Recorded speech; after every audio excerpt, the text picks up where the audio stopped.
האחרון יש לנו גם את הטבעות שמשובצות ביהלומים. עכשיו את מדברת כמו שצריך. אנחנו לא יכולות לוותר על יהלומים, החברים הכי טובים שלנו. זאת יפה.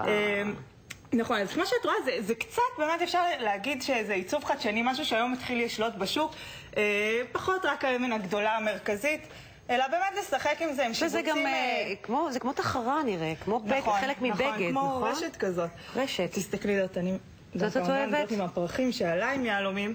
ומבחינת המחיר, אז גם, כמובן שזה נע כל אחד לפי המשקל של הטבעת, הגודל, סוג האבן, זאתי מדהימה, נראה לי את צריכה ישר להמשיך איתה מפה החוצה. טוב, אם את אומרת?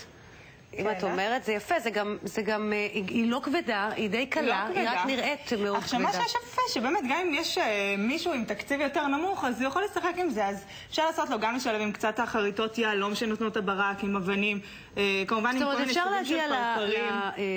לדגמים האלה בפחות כסף, עם פחות יהלומים. אם עכשיו את באה עם תקציב גדול, אז אפשר למנות לך לפי התקציב שלך, ולהתחדש, זה באמת כיף.